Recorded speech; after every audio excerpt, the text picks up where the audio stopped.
Namaste and welcome to India Reads. I'm Pradeep and we are reading The Accidental Prime Minister by Sanjaya Baru. Till now, we've finished two chapters where we've seen Manmohan Singh's appointment as the Prime Minister of India and Sanjay Baru's uh, meetings with him, his interactions with him, his judgment about Manmohan Singh as a person, some insights about his character. Now we go into chapter number 3. Let's start. Number 3, Manmohan's PMO. I want you to be my eyes and ears. Tell me what you think I should know without fear or favor. Manmohan Singh, 13th May 2004. I went to meet Dr. Singh on Monday at the Prime Minister's sprawling official residence, 7 Racecourse Road, or 7 in RCR as it is popularly called, at the edge of Luton's Delhi and bordering diplomatic enclave. After Rajiv Gandhi's assassination, the security around the PM's official residence had become so elaborate that entering it was quite an ordeal. The Special Protection Group (SPG), an elite security unit protecting the PM, which was created in 1985 after Indira Gandhi assassination, allows in only visitors whose names have been provided to them by the personal secretary to the PM. After driving through the first gate of the outer compound, visitors alight near the second gate. Only ministers, authorized officials, and foreign dignitaries are allowed to drive through the second gate and get into the SPG vehicles that will take them a couple of hundred yards down the road to the PMO. Those less privileged must first walk to a visitor's room, deposit their mobile phones, and be screened into security. Only then they are ferried in by the SPG in its fleet of Maruti cars to the PMO's to the Prime Minister's office. Having done the ride, I was ushered straight in to meet Dr. Singh. He was in his chair on the right side of the room on which PMs usually sit when they meet visitors and welcomed me with a smile. I walked up and sat on the chair placed to his left. I was not prepared for this role, he confessed. This is a new experience and it will not be easy. We are a minority government. The left has only agreed to support us from outside. The Congress party has never run a coalition government. I will have to make a success of it. I need a press secretary. I know you, so I will be happy for you if you agree. I would be happy if you agree to work here. I know it will mean a financial loss for you, but you will have to view this as an opportunity to serve the nation. I told him that Vohra had already briefed me about his impending offer and, without further ado, accepted his invitation to work for him. Our conversation turned to matters of rank and nomenclature. I pointed out that two persons had handled the media and the PMO of the previous Prime Minister, Atal Bihari Vajpayee, and both were called Officer on Special Duty (OSD) in bureaucratic parliaments. However, where other editors had taken up same assignment in the past, they had been called information advisors to the PM. I would prefer to be called a media advisor, I said, explaining that with the advent of news channels, the word media had replaced press and information sound archaic. He finally agreed. Finally, I asked him what he expected of me. He reflected for a moment, then said, sitting here, I know I will be isolated from the outside world. I want you to be my eyes and ears. Tell me what you think I should know, without fear or favor. These words remain embedded in my mind, and every time I hesitated to convey an inconvenient truth or an embarrassing tale over those 4 years with him, I would recall them and feel emboldened. Even after leaving the PMO, I used the privilege bestowed on me by those words to tell him impartially what I felt he ought to know. I told Dr. Singh that Sharda Prasad, Indira Gandhi's widely respected information advisor, was a family friend and that I would meet him and seek his guidance. He agreed. Yes, Sharda is a good man. You should keep in touch with him and take his advice. Anxious to get his team in place quickly, he insisted I join immediately since the new parliament was scheduled to convene that week. I agreed to begin work 2 days later. Strangely, on a day when my life took a new turn, Rama was in distant Canada and Tanvika in Hyderabad. I had no one at home to go to. So I first called my parents to give them the news and then Shekhar Gupta, CEO of the Express Group, to which the Financial Express belonged. Shekhar was attending a conference in Istanbul and was understandably dismayed at the prospect of my immediate exit. Yet he graciously said that he would keep my chair at FE vacant since it was unlikely that the new coalition government experiment with the left would work. It is a thankless job, boss, he warned me. This government will not last its term. You will be unemployment in a year's time. Shaker stuck to his promise by keeping the editor's chair warm for me for the next 6 months before deciding that Manmohan Singh government would last longer than many had imagined and that he needed a full-time editor to run the paper.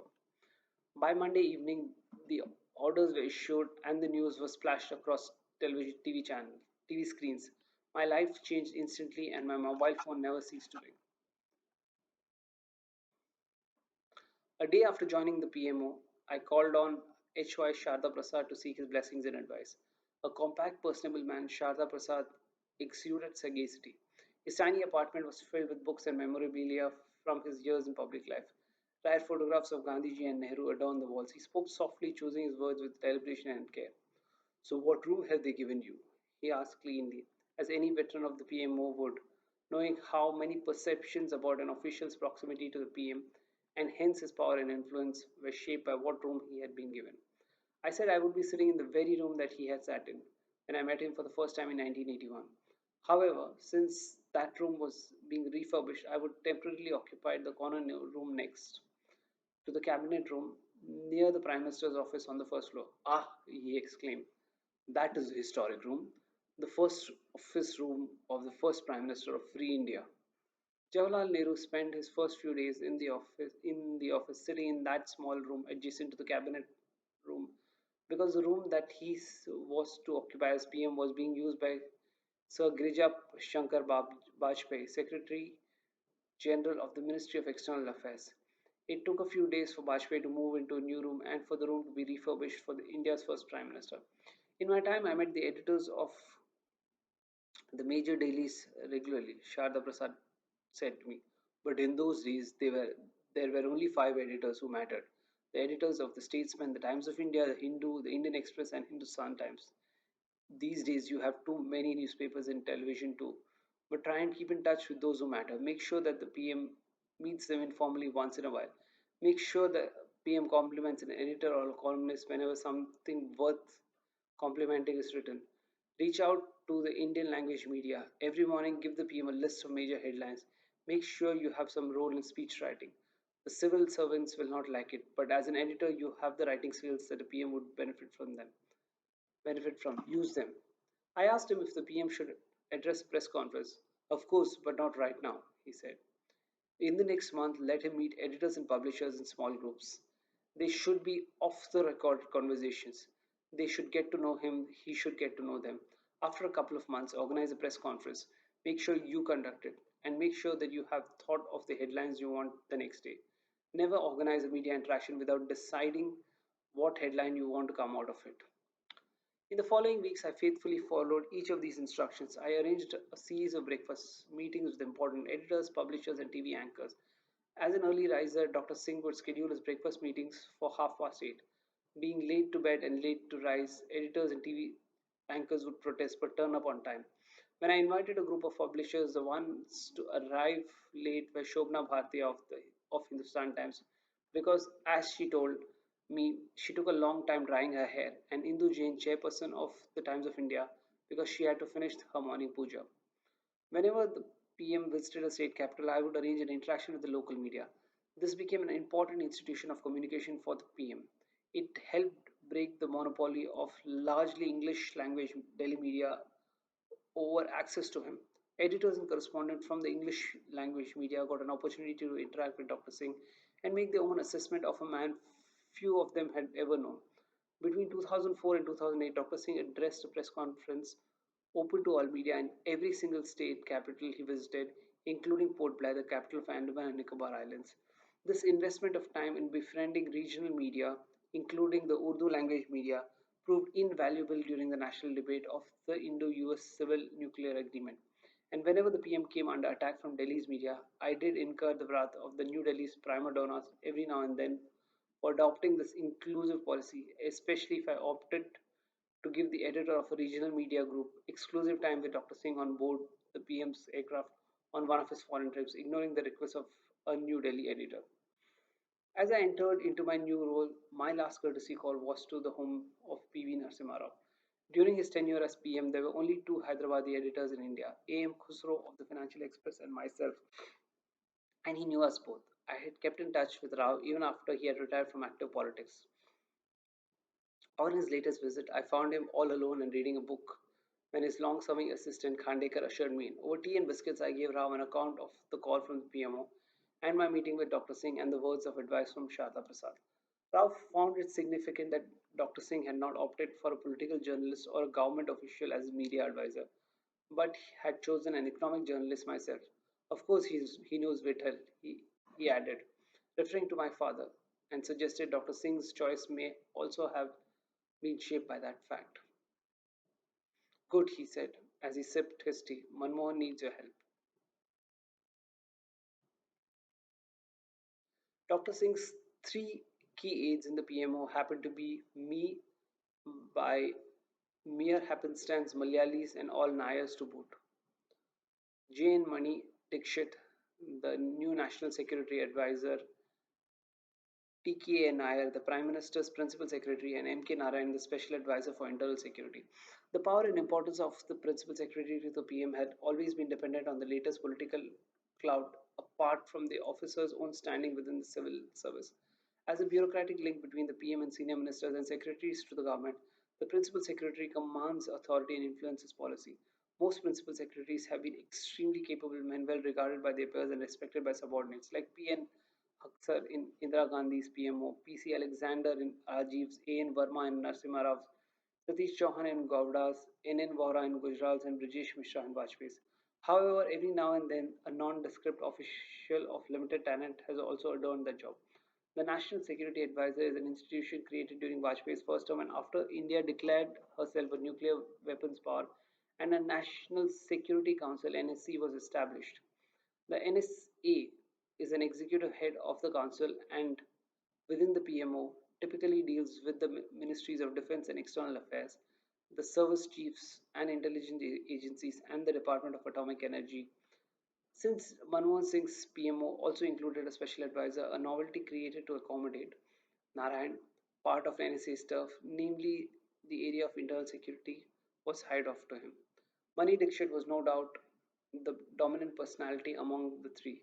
His stature ensured that T.K. Nair was not quite the principal secretary that many of his predecessors had been. Of course, Nair's immediate predecessor, the larger than life Brijesh Mishra, was more than just a principal secretary. I once jokingly remarked to Dr. Singh that in Vajpayee's time the principal secretaries functioned as if he were the PM, and in this case it was being said that the PM functioned like a principal secretary. This was a comment on Dr. Singh's attention to details, his involvement in the nitty gritty of administration, his chairing of long and tedious meetings with officials, which Vajpayee rarely did. He ignored this remark, knowing well that it was also a taunt, drawing attention to the fact that Sonia was the political boss. Nair was not Dr. Singh's first choice for the all important post of principal secretary. He had hoped to induct N.N. Vohra, who had given me the news of my job. Not only was he a fellow refugee from West Punjab, now Pakistan. Both had taught in the Punjab University, and Vohra also went to Oxford, though some years after Dr. Singh. Vohra even cancelled a scheduled visit to London to be able to join the PMO. Sonia Gandhi had then had another retired IAS officer, a Tamilian whose name I am not at liberty to disclose in mind for the job. He had, of course, worked with Rajiv Gandhi and was regarded a capable and honest official. However, he declined Sonia's invitation to rejoin the government on a matter of principle. He had promised his father that he would never seek a government job after retirement. With these two distinguished officers ruled out, Dr. Singh returned to Nair, a retired IAS officer who had worked briefly as a secretary to the PM in Gujarat's PMO and had also served as Punjab's chief secretary, the top bureaucrat in the state. Nair's name was strongly backed by a friend of Dr. Singh's family, Rashpal Malhotra, chairman of the Chandigarh-based Cancer Center for Research on Rural and Industrial Development (CRRID). Dr. Singh himself was the chairman of CRRID and Nair a member of its governing body. Apart from his stint in the Gujarat PMO, Nair had neither the rank of secretary in any of the powerful ministries on Raisina Hill, Home, Finance and Defense, nor in any key economic ministry. He had only done so in the less powerful ministries of rural development and environment and forest. In short, he was a bureaucratic lightweight. Always impeccably attired, Nair, small built but short, lacked the presence of Brijesh Mishra, whose striking demeanor commanded attention. He rarely gave expression to a clear or bold opinion on fire. always signing off with a please discuss, preferring to give oral instructions to junior officers such as joint secretary and deputy secretaries. They would then be required to put those instructions on file as their own advice. It was a classic bureaucratic risk aversion aimed at never getting into any controversy or trouble.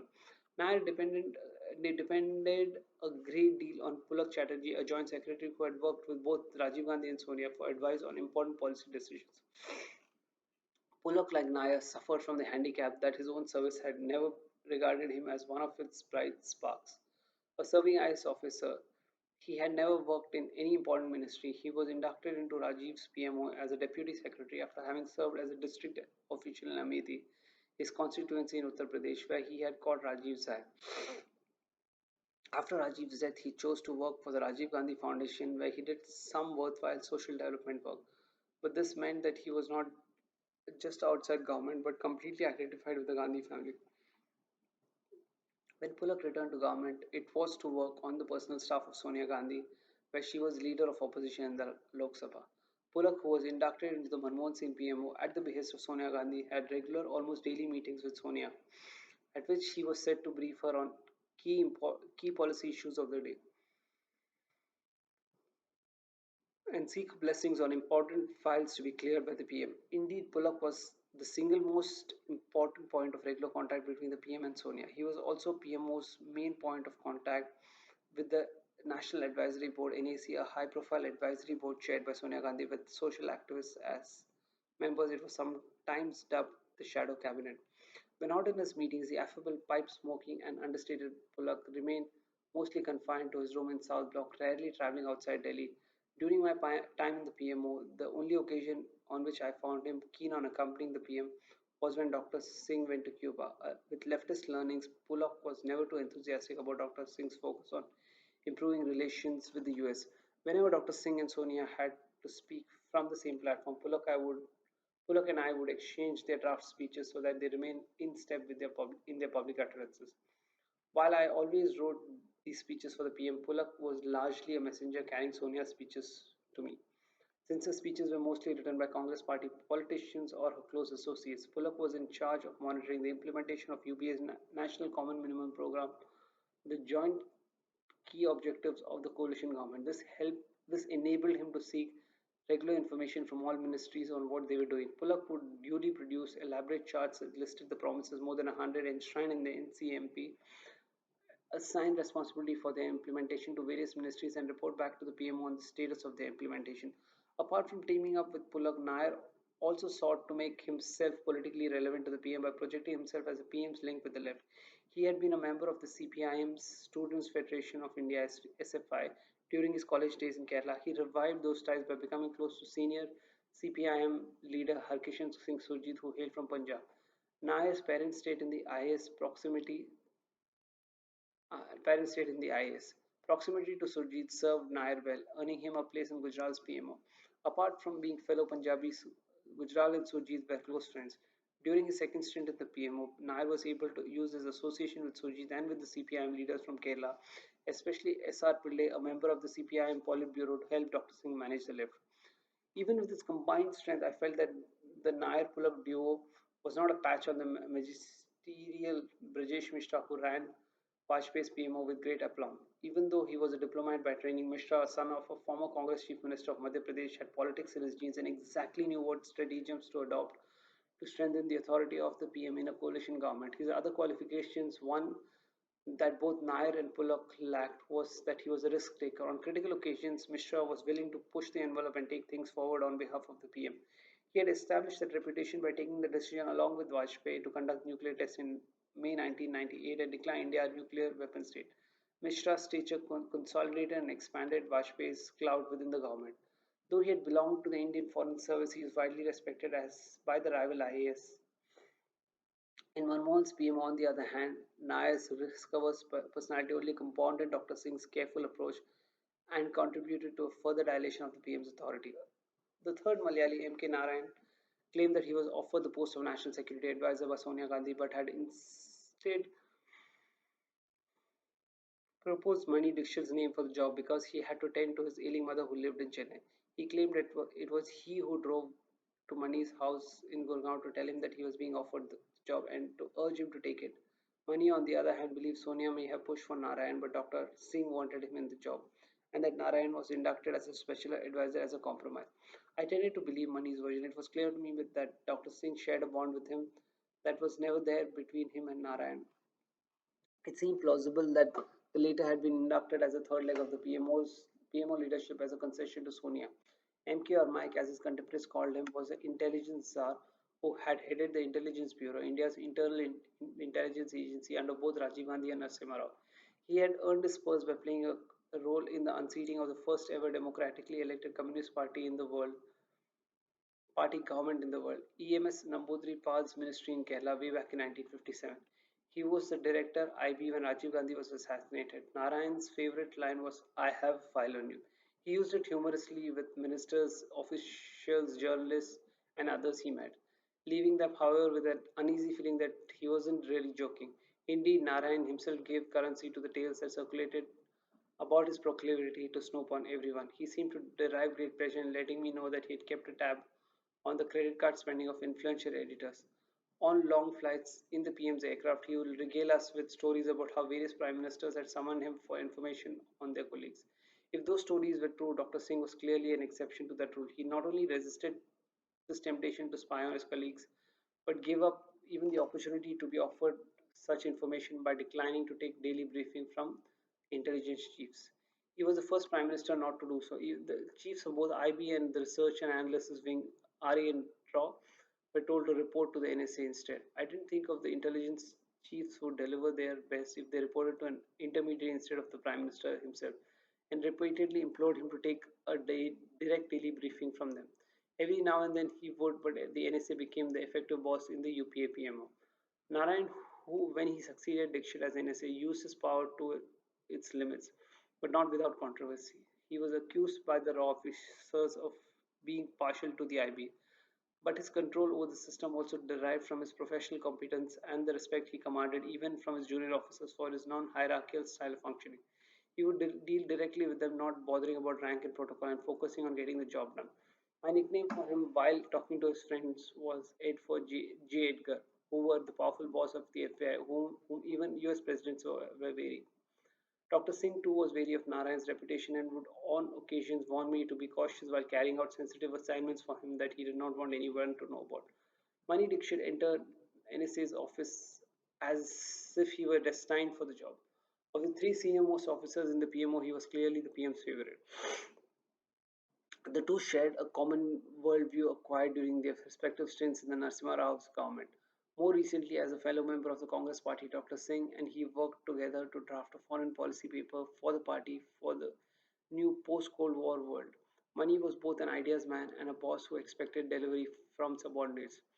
During the Kargil War, Brijesh Mishra constituted a multidisciplinary advisory group from among the members of the NSAB that was tasked to offer big picture strategic advice to a government preoccupied with managing the daily tactics of winning a war. As a member of that group, along with K. Subramaniam, N. Vora, and a couple of others, I saw Mani's strategic brilliance at first hand. Mani was without doubt one of India's finest diplomats and strategists. Subramaniam, India's preeminent strategic affairs guru, once said to me that he was probably the best foreign secretary in post-Nehruvian India. He made his mark early and was chosen by Indira Gandhi for the challenging assignment of setting up the Indian mission in the newly liberated Bangladesh when he was just 35 years old. As Dr. Singh's NSA, Mani swiftly picked up every issue that Mishra had been dealing with and sought to take it forward. Dialogue with the US dubbed the next steps in strategic partnership NSSP with Pervez Musharraf on Pakistan and the border talks with China. By the time Dr. Singh went to New York in September 2004, Mani's progress on several foreign policy fronts enabled Dr. Singh to have very good meetings with President George Bush and President Musharraf, as well as a series of bilateral meetings with Blair, Kozumi, Mbeki, Lula, and others. But Mani's assertive personality meant that while even he was admired and feared by younger colleagues in the foreign service, he often rubbed both the foreign minister K. Natwar Singh and Narayan the wrong way. Tension between the NSA and the foreign minister were inherent in the arrangement. Even in the United States, ego and policy clashes between the NSA and the Secretary of State are part of the national capital's folklore. In India, prime ministers have always sought to remain in charge of foreign policy, but foreign ministers have had greater control over day to day management of policy. The institutional powers of the NSA and the fact that both Mishra and Dixit were from the Foreign Service and knew its ins and outs meant that the PMO had begun to chip away at even day to day management, including postings. The tension this generated between Jaswant Singh and Brajesh Mishra was well known, and I began to see it rising between Natwar and Dixit. The ego clash was greater for the fact that Natwar had been Mani's senior in foreign service. Between Narayan and Mani, there was both a clash of personalities and sharp differences of opinion. Mani was a pragmatist and a realist, Narayan a hawk whose aggression was both a product of his years in intelligence and a means, it appeared to me, of asserting his authority over foreign service. In India's diplomatic bureaucratic pecking orders, officers of the Indian Police Service are regarded as lesser mortals by the high flyers of the Foreign Service, the IFS, and the real wielders of power, the IAS. Mani and Narayan, just 2 years apart in age, would often explode into angry arguments in the presence of the PM. On one occasion, the Narayan shouted to Mani, "You are a diplomat who knows a lot about the world but knows nothing about India." Mani countered by asking Narayan what he thought he knew about the country, considering that he had never done a good police officer's job.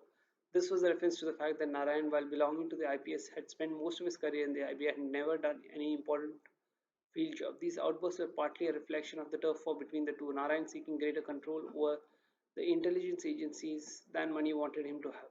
Dr. Singh would sit through such altercations with a worried look, but on one occasion it got a bit too much for the man as patient as him. While Mani and Narayan were arguing vociferously in his presence, each accusing the other of overstepping his bounds, Dr. Singh at first kept quiet, then got up abruptly, looking visibly irritated. That was a signal that the meeting was over and we could all leave. Narayan and Mani and MK trooped out while I walked with the PM to the antechamber where he read his files and letters. He seemed disturbed by this sharp exchange in his presence, so I tried to cheer him up. I pointed out that it was good that different points of opinions were being raised. This would allow the PM to decide which view to take. I also reminded Dr. Singh that when there were such differences when there were such differences between Montek and Deepak Nair in the Ministry of Finance, Dr. Singh had chosen to ease Deepak out on the grounds that there was no time for intellectual arguments in the ministry in the midst of balance of payment crisis. But there was no crisis of hand now, and a new team was taking charge. So let a thousand ideas bloom and let 100 views contend, I suggested, paraphrasing Mao Zedong. I also reminded him that even Indira Gandhi and Nehru had around them officials and colleagues who disagreed bitterly with one another. After hearing me out, he smiled and said, "I'm not sure they all shouted at each other." I had a lesson in the PMO's internal dynamics on day one in the new job. His first piece of paper that landed in tray on my desk was a newspaper clipping marked for my attention by Nair with his handwriting comment quite interesting indeed. It was a report in the local tabloid with the headline Musical Chambers at PMO and referred to the battle for rooms in the South Block. The principal secretary's room was located at the other end of the corridor in from the PM's room. Rajesh Mishra, the room's occupant during Vajpayee's term, had doubled up as the principal secretary to the PM and India's first NSA. The Manmohan Singh PMO had a problem. Now that there were two posts, now that the two posts had been separated, where would Nair, as the new principal secretary, sit, and where would Mani Dixit, the new NSA, have his office? To add to the complications, special new advisor essay, Narayan also had to be accommodated. A third room of equal importance had to be identified for him. News reports suggested that Nair, Mani, and the new minister of the state in the PMO, Prithviraj Chauhan, were all eyeing the corner room and that Nair had won the first round. He was now the proud occupant of the Brijesh Mishra room. I found it amusing that Nair should choose to mark this news item to me with his comment that the other with and the other three exclamation marks. As it happened, he did inherit Mishra's room with Mani seated in what used to be the room of the secretary in the PMO and Narayan given a room of similar size down the corridor. This was not, of course, the kind of problem that some others had anticipated when they criticized Dr. Singh to give the jobs of the principal secretary and NSA to two different people and not vest them in a single individual as Vajpayee had done. Dr. Singh had taken this decision on the advice of K. Subramaniam, who had championed the creation of the office of the NSA. The process of appointing an NSA had begun immediately after the nuclear test in 1998, when a committee set up by Vajpayee on revamping India's national security management to meet the needs of the times had recommended a national security group with details, dedicated secretariat, a strategic policy group, and an NSAB.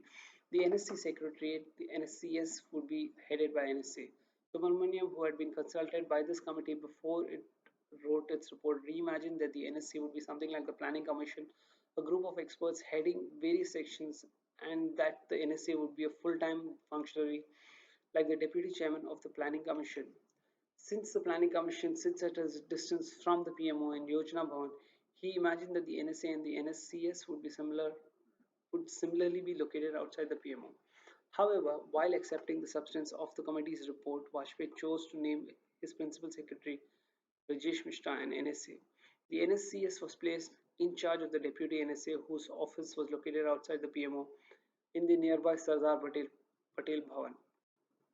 Subramaniam did not like the idea of Rajesh Mishra keeping both positions. He felt that since the principal secretary to the PM would be under 24/7 pressure to address day-to-day challenges, the urgent task of improving India's national security management would end up being neglected. Many years later, after watching the experiences of UPA-1, Subramaniam apparently developed second thoughts about the wisdom of separating the two positions. At a private dinner after the first K. Subramaniam Memorial Lecture in January 2012, Mishra told a few friends, including the current NSA Shiv Shankar Menon and myself, that Subramaniam had told him that he erred in recommending the separation of the office of the NSA and principal secretary of the PM because he realized the PM could not take a holistic and politically informed view of the national security with his two key aides functioning in non-intersecting silos. In Jan 2004, however, Dr. Singh not just accepted Subramanian's advice to separate the post of the principal secretary and the NSA, but went a step further by dividing the NSA's beat with foreign affairs, defense, and nuclear security allotted to Mani Dixit and internal security to Narayan. However, instead of asking the NSA and SA to sit in Sardar Patel Bhavan, home of the NSCS, he chose to locate them within the premises of the PMO. For the first few weeks of the existence, Manmohan Singh PMO just did not get along. The NSA wanted all files relating to the external affairs, home and defense ministries to go through him to the PM. This would, for the first time, seriously abridge the principal secretary's role in decision making and more widely appointments pertaining to these ministries. Narayan, even though he lived in Chennai and flew down to Delhi for a few days every week, then got into the act and demanded that he should be looking at the files pertaining to Home Ministry and the internal security agencies. The media got wind of this internal turf war, and with the senior journalist being briefed by Brajesh Mishra, who in turn had heard of it from his subordinates who were still in the PMO and were in touch with him. It was then decided that an officer order would be issued clarifying the individual responsibilities of Nair, Dixit, and Narayan. This was then made public. Matters did not rest there. Over the next few weeks, media reports appeared suggesting that there was a problem of turf between the PM's advisor and the senior cabinet ministers and the Ministry of External Affairs and Hope. Oh my God, this is too long. Natwar Singh and Shivraj Patil, they had sought a clarification from the PM about what role Mani and Narayan would play and whether they would interfere in the work of the Home and External Affairs.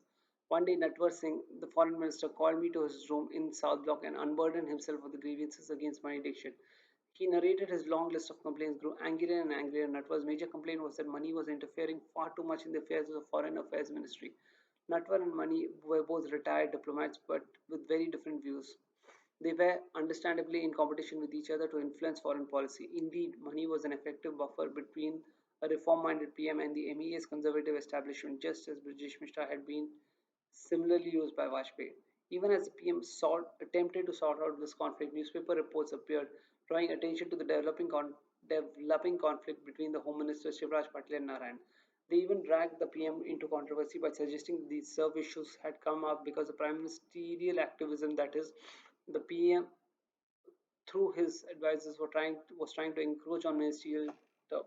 Dr. Singh wanted this denied and asked me to draft a public clarification to clear the air. My draft read: there have been some speculative and tendentious reports in the media in the recent past suggesting that the Prime Minister had taken charge of matters relating to Jammu and Kashmir, the northeastern states, and the Naxalite affected regions of the country. These reports are not accurate. All matters pertaining to internal security are directly dealt with by the Ministry of Home Affairs in the Government of India and by relevant state governments. There is no change in the extent situation. PM asked me to show this to each of the three concerned, Nair, Mani, and Narayan. All three of them agreed that this was an acceptable formulation, and I went back to the PM with the three signatures on the draft. He smiled as he read the text and returning the file to me, asked, "So what will you call it? Press release or joint statement?"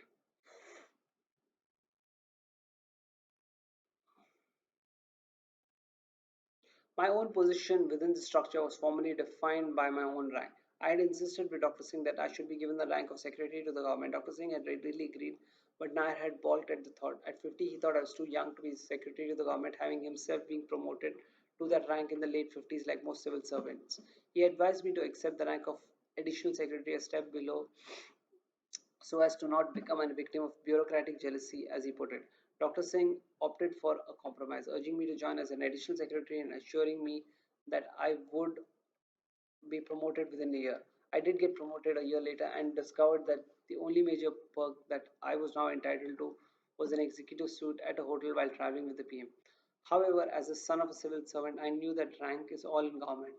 It determines seating at meetings, it decides which car do you travel in a prime ministerial cavalcade, and more importantly, it shapes how you are perceived and how much influence others assume you command. I had pushed for a higher rank so that I could be a more effective media advisor. It was not a bad thing that apart from the big three, all of whom had the rank of a minister of state, all other officials in the PMO, including Bullock, were below me in the official rank. Sorry. Nair feared that this would cause resentment, but I rarely felt any from my IS colleagues. The more protocol conscious IFS diplomats, however, played their little games. An amusing early episode featuring some of my protocol and seniority obsessed colleagues played out at the Council of Foreign Relations in New York in September 2004. Dr. Singh had been invited to deliver a lecture at CFR. When we arrived at the venue, both Montek and Mani were whisked off into a special room where Dr. Singh was to have lunch with the high profile CFR leadership before delivering his lecture.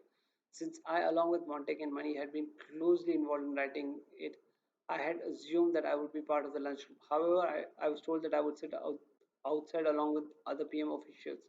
Even before I could protest, the economist Jagdish Bhagwati, a senior CFR fellow and an invitee to the lunch, spotted me and waved. I walked up. He walked up to me and gave me a warm hug and inquired about my in-laws and Rama, whom he had known for years. He then held my hand and walked me into the room. At the entrance of the room, two foreign service gatekeepers reminded me that I was not on the PMO's list for the luncheon, upon which Bhagwati told them that I was his guest. Protocol had been worsted by family ties. Ultimately, more than my rank, it was my proximity to Dr. Singh that finally defined my access and influence in the PMO.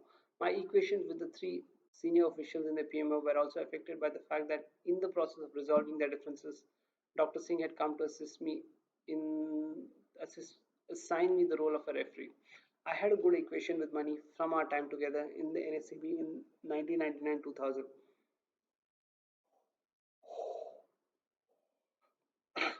and our travels abroad as part of the India's track to diplomacy. He quit the NSCB in 2000, but we remained in touch and we met regularly after he drafted me into his effort at writing an alternative foreign policy vision for the Congress Party. I enjoyed his company and we both were fond of good scotch and cigars. But within the PMO, money's impervious style inevitably came into conflict with my own freewheeling and irreverent style of functioning. Our first disagreement was on who would travel with the PM on official plane.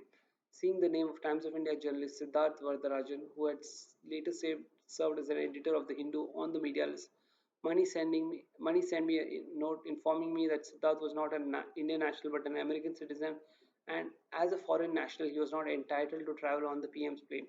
I was aware of Siddharth's citizenship, but since this matter had come up when I had hired him as an assistant editor at the Times of India, I chose not to make an issue of it. And then Samir Jain, the vice chairman of Bennett Coleman and Co. Limited, the publishers of the Times of India, who took particular interest in hiring editorial writers, did not object either. Now the matter had surfaced again. I wrote on file that since Siddharth had recently accompanied External Affairs Minister Natwar Singh on a foreign trip in an official aircraft, the PMO need not make an issue of the citizenship. The file went to the PMO with my observation and returned with a signature. I was told that in officially a signature with no instruction meant that the PM had approved the recommendation on the file. Money was miffed. He returned the file to me with a caustic reference to my signature on the file in Reading, which I had used without thinking. His note was his note said only service sheets are allowed to sign in Reading. I won that round, but some irritants remained. What really bothered Money was that I would often brief the media on PM's view on foreign affairs. Money wanted all such briefings routed through and approved by him. One day he issued the office order stating that all interactions between the media advisor and the media on issues pertaining to foreign affairs and national security and all press statements on those subjects should be authorized by the NSA. I was livid. I drove down to 7 NCR with Money's order in my hand, barged into the PM's room unannounced and showed him the order and asked if it had his approval.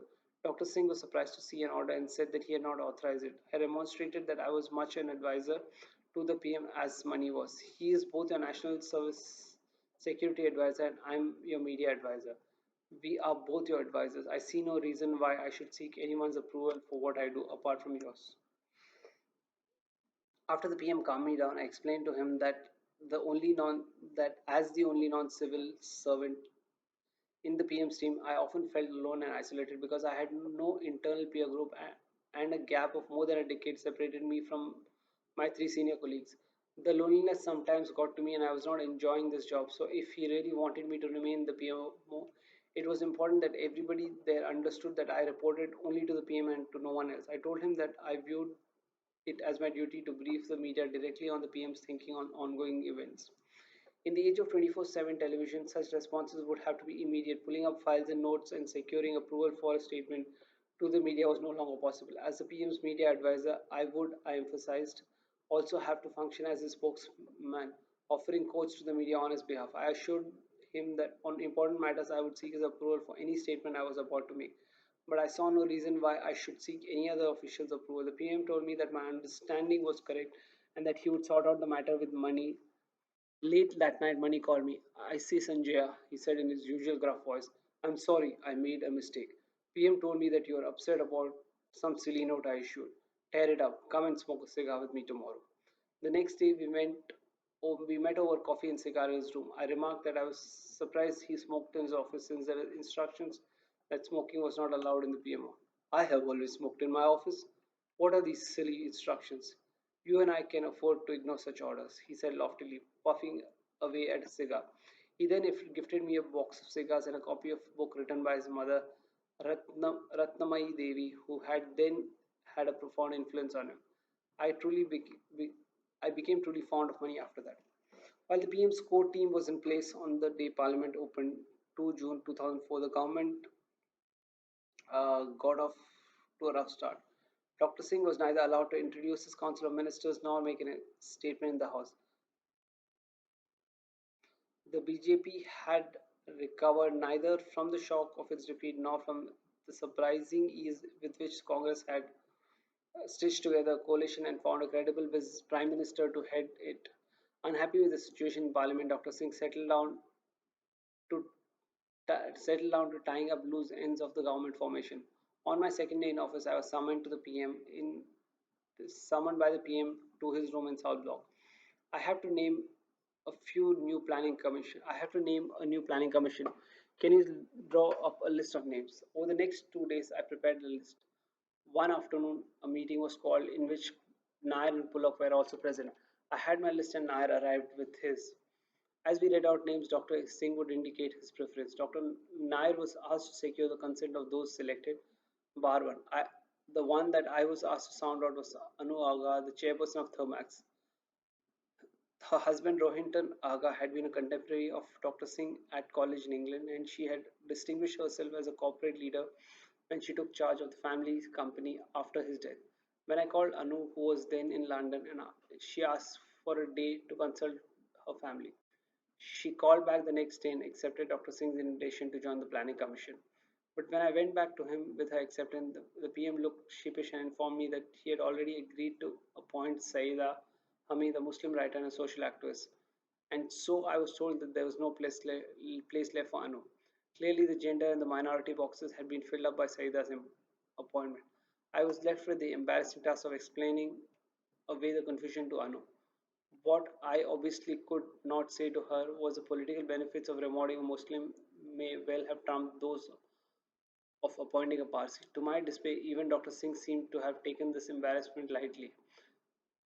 For those who have had served a lifetime in government, such slips seem to be a par for the course. Ironically, when it was Manmohan Singh who had been initially keen to find a niche for Anu, it was Sonia who finally provided one by inducting her into the NAC in UPA2.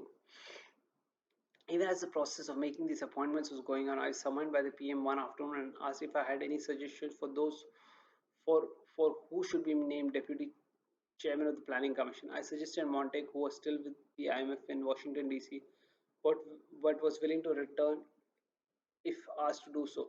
The the party has some politicians in mind, he said. He then mentioned the names that had been suggested to him: Digvijay Singh, S.M. Krishna, and Virappa Moily. All former chief ministers, I thought to myself, and all without a seat in the parliament. So naturally, all three would covet a job like this one with all the perks of cabinet rank and without the necessity of being a member of parliament. These were good names, I said to him diplomatically, but repeated that if he was thinking of a job for Montague, this would be a good one. As deputy chairman, Montague would be able to act as a bridge between the PM and the other ministers, as well as the chief ministers, with whom Dr. Singh needed a trustworthy link. Vajpayee had excellent relations with the chief ministers across the country, whereas Dr. Singh knew very few on a personal level. A deputy chairman who was a politician, I reasoned, like the three suggested to him, might have good relations with chief ministers, but might not be a reliable bridge with them. Those days when the planning commission was composed entirely of subject experts were long gone. Various political and social quotas had now been filled in: North, South, scheduled caste, women, minority. In an era of coalition, every constituent political party wanted to name a member. For the PM himself, for the former deputy chairman, the planning commission had become a place where he could park his trusted aide. Now that he knew exactly where I stood on the deputy chairmanship of the planning commission, Dr. Singh summoned Nair and Pullo. When the two arrived, he asked them for advice. Nair kept quiet. Pulak said, "The party has suggested Mr. Morley. I assume the party in this case meant Sonia." Dr. Singh then turned to me. On cue, I offered my rationale of suggesting Montague's name. At this point, Nair pipped up to say that the left front might object. I knew I was meant to make a good case for Montague's induction, and so I did. The Planning Commission, I pointed out, was a prime ministerial creation. Nehru had formed the institution through an administrative order to be able to guide long-term economic policy, partly because he had lost control of the Ministry of Finance to his critics. How could anyone object to the PM naming a person of his choice? If the PM could not name his own deputy chairman, what authority would he have while naming heads of other institutions? The party might have a good political reason for seeking another person or another to be appointed, but the PM should name whomever he wanted to. The Planning Commission, after all, was the only institution directly under his charge apart from the PMO. The PM remained silent and there was no further discussion. That afternoon, Montague was in South Block. He had stopped off in Delhi for a few days en route to Beijing. I later learned that he had a meeting that morning with the finance minister, P. Chidambaram, who had invited him to return to his old job as finance secretary. Clearly, Chidambaram did not know that the PM was mulling other plans for Montague. I briefed Montague about this discussion in the PMO. Barkis is villain, he quipped, quoting the famous line of David Copperfield to confirm his interest in the job. When I told him the left seemed to be blocking his entry, he replied that he would speak to Prabhat Patnaik, his contemporary from college and now a leading left intellectual. Later that evening, I found the PM still in South Block. In the few days that I had been there, I would usually see him leave at 7 p.m. for RCR. Intrigued by the fact that he was still in office and well beyond that hour, I came out of my room to see what was happening. Found that on the doors of the visitors' room open, the CPM leader Sitaram Yechuri waiting there. He had escorted his party boss Harkishan Singh Surjit, the general secretary of the CPM, to South Block. The PM and Surjit were closeted inside Dr. Singh's room. I chatted for a while with Yechuri, whom I knew as Sita from our school days in Hyderabad, and learned from him that opposition to Montague's name was not the handiwork of the left but of communist Arjun Sengupta. Arjun, now deceased, had been a member of Planning Commission during Narasimha Rao's time and had been an economic advisor in the Indira Gandhi PMO in the early 1980s. then close to Pranab Mukherjee, he had been leveraging his connections with the left to become deputy chairman. When Surjit and Sita left, I went to see the PM to find out what transpired. But the by then he was already on his way out. The first thing I did next morning was to go across to RC and ask him if Surjit had why Surjit had come to call. He merely said that Montek will be deputy chairman, but his smile exuded both mischief and triumph, gave the game away. One Vairi Sardar has secured the support of another Vairi Sardar to get a third one on board. This episode gave me some interesting insight into Dr. Singh's way. Clearly, he had made up his mind to give Montek the job well before he had staged that internal debate within the PMO. Before he could get Surjit to support his plans, he needed arguments to be made to fob off the party hopefuls and the likes of Arjun Sen Gupta. I had been drafted to make them.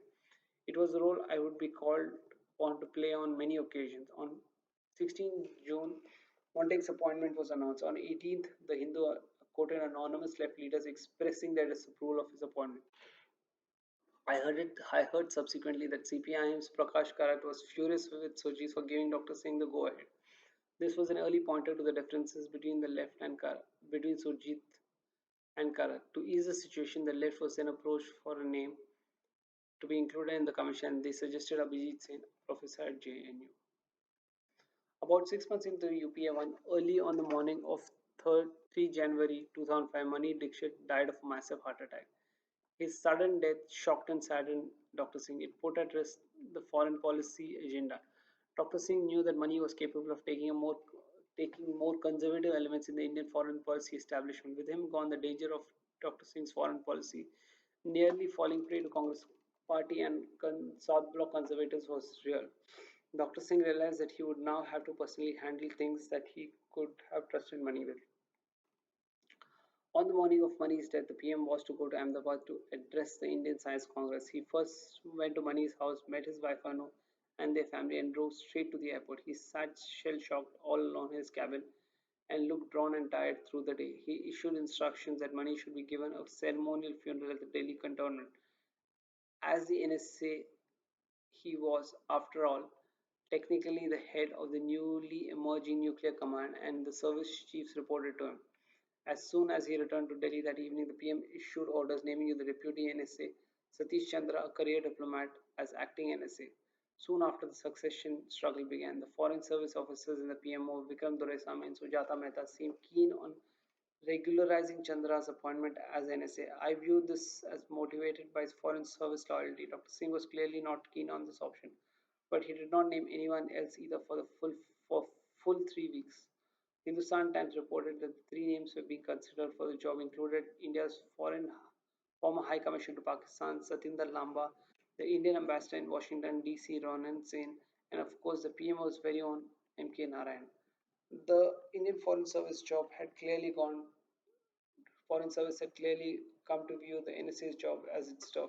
Both British and money belonged to the service, thus the media was effectively deployed by this lobby to debunk MK's claim. Veer Sangvi wrote a column in HT dubbing Narayan a flat-footed policeman for pushing the idea that NSA ought to be from the Foreign Service. As days went by, the media became curious about what was going on in decision-making circles and began floating various names. One day I asked Dr. Singh if he has made up his mind on what to do. He told me that he hadn't and added, "Will you please ask Subramaniam what he thinks I should do?" That evening I drove to Subramaniam's GDA flat at Basant Kunj. He went over the pros and cons of various names being mentioned in the media. He was not sure if Satish Chandra would be the right man for the job and had high regard for both Satinder Lamba and Ronan Sen. In any case, he said to me, the NSA should be someone that the PM implicitly trusts. As at the end of a long evening with Mrs. Subramaniam plying us with tea, he suggested three options. Option one: use the opportunity to implement the original idea about moving the NSA out of the PMO. In this case, the NSA's role would have to be more redefined, more in line with the role played by the Deputy Chairman of the Planning Commission. This would mean that the NSA need not be an IAS or IFS or an IPS officer. He could be from the services or from a scientific organization or from a think tank. If Sukhomoy the economist could be a deputy chairman of the planning commission, why cannot somebody like Rodam Narasimha, the scientist, or Raja Mohan, the international relationships expert be the NSA. This is truly an out of the box solution. The problem I told him was that he this would not fly with Dr. Singh, who would regard it as too radical an option. Option 2 was simply to appoint NSA Narayan as the NSA and retain Satish Chandra as deputy NSA, placing him in charge of the day-to-day function of the NSC. Option 3 was to stay with the status quo, retaining Narayan as an advisor for internal security and appointing another NSA for option 3. He had two names for NSA, Ronan Singh and SK Lamba. As I was leaving his flat, as I was leaving his flat, Subramaniam called me back and said, I suggest you tell MK, referring to Narayan, that this is what I am suggesting to the PM. Tell the PM that he should take MK into confidence on whatever he plans to do. After all, if the PM opts for the first or the third option, the new NSA will have to work as part of the team that will include MK. The next morning, I met the PM and briefed him. He agreed that Narayan should be spoken to and said, you tell him, see what he says. I walked down to the corridor to Narayan's room and reported to him what had happened. That the PM had sought Subramaniam's advice through me, and Subramaniam had suggested three options and so on. Narayan heard me out patiently and with no expression on his face. At the end, he asked, so what has the PM decided? I told him that PM had not decided anything. He just mumbled, okay, and I went back to my room. For several days after, there was no further news. The occasional journalist would call me to find out if there had been any update on naming the full-time NSA in place of Satish Chandra's part-time role, and I would have nothing to report. One day, Narayan called me and asked if I knew what was happening. I mentioned to him that there was a news report that Ronan might be coming to Delhi on visit. Narayan burst out, I say the PM should be made aware if I am not appointed. I will quit. He then narrated the story of how Sonia Gandhi had first offered the position to him, but it was he who had suggested Mani's name to the PM because of his personal obligation to be in Chennai with his ailing mother. He said that he had found a solution to this problem and he was now ready to move his home to Delhi and so expected to be named NSA. I delivered this message to the PM and Dr. Singh responded instantly, saying, yes, it will be Narayan. I have decided. I asked him why he had not yet conveyed this to Narayan. Why was he holding back? If the decision had been taken, why not inform all concerned and make that announcement? Dr. Singh looked up and asked, what is the hurry? I was flummoxed. I had no real answer, but I managed to come up with one. Today is the 25th. Tomorrow is Republic Day. If you appoint him today, he can go back to the Republic Day parade and to Rashtrapati Bhavan reception as the new NSA. You will make him happy. Otherwise, Rashtrapati Bhavan, everyone will ask what is happening about the NSA's appointment, and this will irritate him. Why do you want to irritate him? If you have anyway decided to give him the job, do it today. He picked up the phone and asked IPS to get Nair on the line. That evening, Narayan's appointment was announced. The next morning, as I made my way to the designated seat at the Republic Day parade on Rajpath, I could see many service officers lift a hand smartly to salute the new NSA. Narayan was in his steel grey bandala, smart, bright, and happy. He took every salute given to him and then walked across the carpet and busily shook hands with the real cabinet ministers. I was never sure if Dr. Singh's final decision to appoint Narayan was his alone or jointly taken with Sonia, or was in fact Sonia's. An incident 3 days later made me believe that Narayan himself may have felt that he owed his job to Sonia. After the beating retreat ceremony at Vijay Chowk on Rajpath, I found myself seated just behind Narayan. He suddenly stood up and walked straight to the very front where Sonia Gandhi sat. Standing in front of her, in full view of the cabinet, senior officials and diplomats, and thousands gathered around Vijay Chowk, he chose to publicly display, it seemed, his gratitude to her. Bending forward a bit, he brought his hands together and did a respectful namaste. Narayan's appointment did not alter Nair's status. While Mani's intellectual and administrative prowess gave him a stature that Nair never had, Narayan's long record at the Congress as the Congress Party's favorite intelligence czar and his impressive control over the IB ensured that he too stood taller than the principal secretary. If Mani was the cynosure of all eyes within the IFS, Narayan had enjoyed the same kind of reverence within the IPS. The Nair never had the stature within the IAS. He sought to build a constituency for himself, both by burnishing his leftist credentials and by reaching out to fellow Malayalis within the service.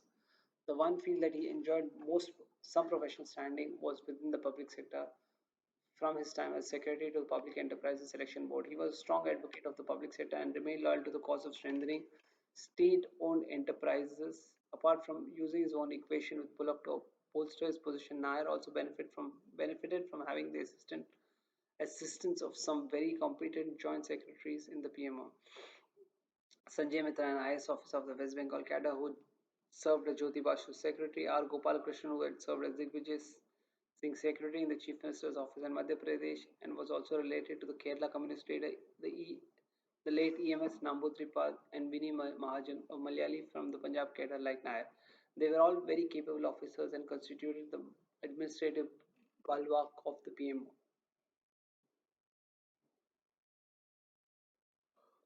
A key member of Manmohan's team in the UPA 1 was his private secretary, BVR Subramaniam or Subbu as we called him. Narayan paid Subbu and me the highest compliment. A Malayali could when he once said to us, I always thought Tamil Brahmins were the cleverest chaps, but you Telugu Brahmins have proved to be cleverer. Subbu was a 1987 batch officer of the IAS, originally from the Madhya Pradesh cadre, and was then assigned to Chhattisgarh. As a highly talented officer with good academic credentials and a keen understanding of politics, I'm very sorry, he proved an invaluable asset for Dr. Singh in UPA 1. Subbu's personal interest in astrology meant that he became the resident PMO expert for fixing dates and times of PM's important engagement. While Subbu's astrological guidance never determined the PM's dates of traveling or the timing of his official appointments, he did manage to convince the PM to adhere to his advice on auspicious dates and timings when it came to certain personal decisions like the date of an operation or the filing of his nomination for re-election to the Rajya Sabha and the family's moving into 3 RCR, the private residential part of the official residence after its renovation. However, it was the PM much never, however, it was the PM never much of a believer in astrology who had the last laugh. In 2007, when his government appeared particularly wobbly with the CPIM issuing its first threat to withdraw support to it, some political reporters from the Hindi media informed me that the BJP leader LK Advani was offering prayers and conducting a havan to ensure the ouster of the Singh government. I reported the story to the PM. He burst out laughing, something that he rarely did. He will never succeed, he said emphatically, if his priests are going by my official date of birth. Dr. Singh's date, date and time of birth in the village of Gao was never recorded. When his mother died and his father, with his mother died and his father away at the time, Dr. Singh was admitted to school by his grandmother, who gave whatever date came to her mind. That date, 26 September, has since become his official birth date. Hindu astrology however, is based on the time and date of birth, which also determines the birth star of the individual. At the time of offering prayers in a temple or conducting an auspicious ceremony like a wedding or a havan, Hindu priests ask the person concerned for his birth star and subsequent incantations to it. Clearly, Advani's praise for Dr. Singh's ouster went unheeded because the basic data used was incorrect. However, in a political environment where astrology was not relevant, Dr. Singh was no doubt fortunate to have in his staff a religiously orthodox and learned person like Subbu who knew his Vedas, Shastras, and astrology well. Very quickly, Subbu and I became a team and worked in tandem. The PM's second PS Vikram Doraisamy from the Foreign Service was a bright and energetic officer but a stickler for protocol, like most diplomats. Subbu and he were an effective pair and played an important role in ensuring that, that the Manmohan PMO worked efficiently and smoothly. While Vikram had a good fortune of having to deal with the talented money dictator, Subbu had to compensate on many occasions for the foibles and shortcomings of Nair. Subbu left the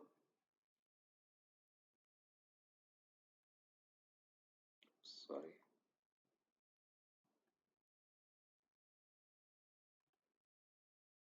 Subbu left the PMO around the same time as I did, but Dr. Singh continued to be well served by the very competent and reliable successors Jaideep Sarkar and Indu Chaturvedi. Officials come and go, but the one person who had remained by Dr. Singh's side through his entire tenure is Muralidhar, and Dr. Singh's man Friday and his personal assistant. Dr. Singh inherited Murli from Murli's previous boss, the Kerala MP M. Jacob, when he became the leader of opposition in the Rajya Sabha. Murli was a member of the Congress party in Kerala and had a good understanding of the way the party functioned. Murli was never far from the PM in the office and at home.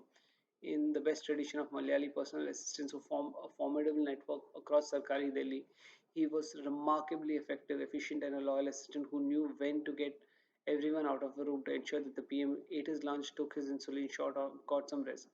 Murli never misused his access and extended unquestioned loyalty to Dr. Singh. He was a good judge of the PM's mood and was able to lighten the boss's burden whenever he felt Dr. Singh was tired or angry. Murli remained my direct link to the PM long after I left the PMO. The prime ministerial compound that went by the name 7 RCR actually contained five addresses 1, 3, 5, 7, and 9 RCR.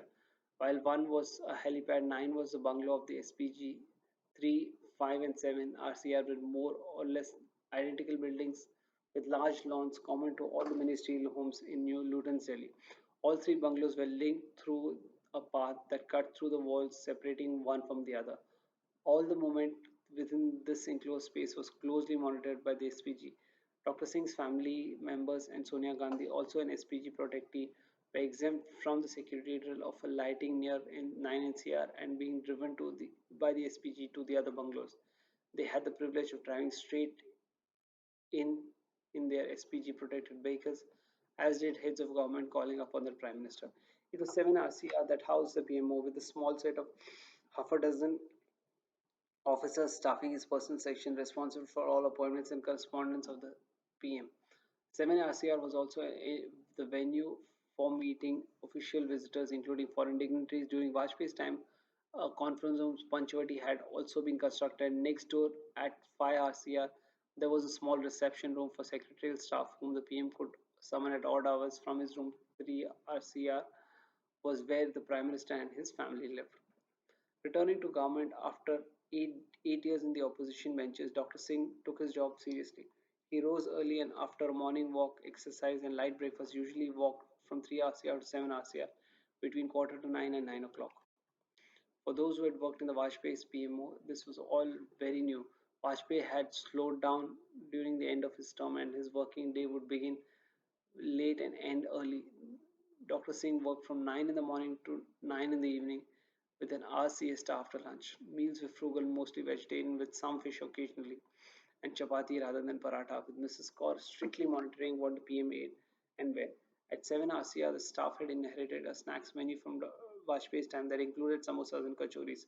When the news reached Mrs. Kaur that Dr. Singh had been biting into a samosa or two during meetings, she had the samosa replaced by a healthier dhokla. Dr. Singh's standard energy source at work was tea with Mari biscuits.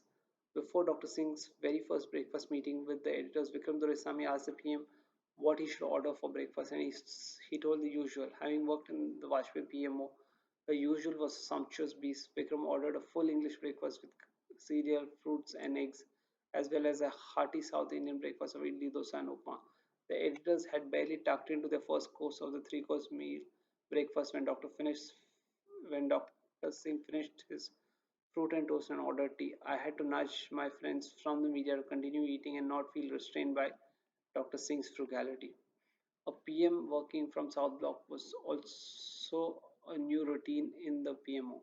Vajpayee worked mostly from 7 RCR. Dr. Singh, on the other hand, normally worked in the morning in South Block, went home for lunch at half past 1 and returned either to 7 RCR or South Block by 4 and worked till dinner time. At South Block, the Prime Minister's large, high ceilinged office had windows to the south that always remained closed and a private anteroom with a door behind the PM's chair covered by a wooden panel. Through an unpretentiously furnished room with just a bare table and sofas for visitors, its teak walls would have heard the voice of every PM this country has ever had. His working space at 7 RCR in the Prime Ministerial compound was only used from Rajiv Gandhi's time. It was less grand than his office at South Block, but with lawns and peacocks to gaze at, and had a prettier view. Dr. Singh followed the routine that he had set for himself day after day and year after year. He never took a vacation apart from a few snatched hours between meetings and departure of his plane when he was abroad. He would use that time to be with his families or just read a book. Once in May 2006, he was scheduled to go to Goa to inaugurate a new campus at the Birla Institute of Technology and Sciences. It was Saturday, and the plan was for him to land in Goa in the morning and return in Delhi by the evening. I suggested to his daughter Daman that we spend Saturday night in Goa and return on Sunday evening. She didn't think her father would agree. What would justify an extra day in Goa when there was no work? Decided to try my luck and suggested the plan to him. Why, he asked me. I said this would allow his entourage to spend a Saturday night and Sunday morning at the beach. And do what? He said, vetoing the idea. The media loved writing about Dr. Singh's frugal lifestyle and long work days, comparing them to Vajpayee's more leisurely style of functioning. I was happy to feed them with such stories, but Dr. Singh's early to rise and late to sleep schedule has its pluses and minuses. On the plus side, his habit of tuning into the BBC early in the morning helped the government of India respond with alacrity to the tsunami in December 2004, long before any disaster management, national security, or intelligence agency woke up to alert government agencies. The PM was up and heard the news of the tsunami. On that morning, our first phone rang with a call from Rama's father in Chennai, who had gone to the beach for an early morning walk and returned after finding the water level to be unusually high. Immediately after that came the call from Subbu, prompted by Dr. Singh, who had heard the news on BBC and was contacting one official after the other. Woken up by the PM, the Cabinet Secretary B.K. Chaturvedi then summoned up a meeting of the crisis management team. It was if that was the upside of Dr. Singh's long waking hours, the downside for his media advisor would be the occasional late night call where I was either party or sleeping, either at a party or sleeping. On one occasion, he called to tell me TV says Madhu Dandavati has passed away, referring to a veteran retired socialist politician, and then added, please issue a condolence message right away.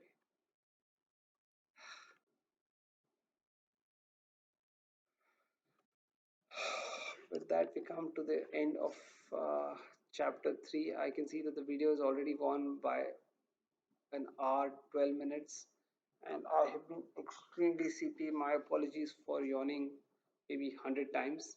It's well past 12 a.m. and if we have to recap this chapter, which I don't think there's much to recap because much to say because it's primarily about the inner workings of his department, nothing very important. Uh, Primarily talks about three or four characters, M.K. Narayan, Mani Dixit, and Nair, all three Malayalis, and his interactions with them, and how the PM managed those different roles. Uh, they were filling the large shoes of Brajesh Mishra, uh,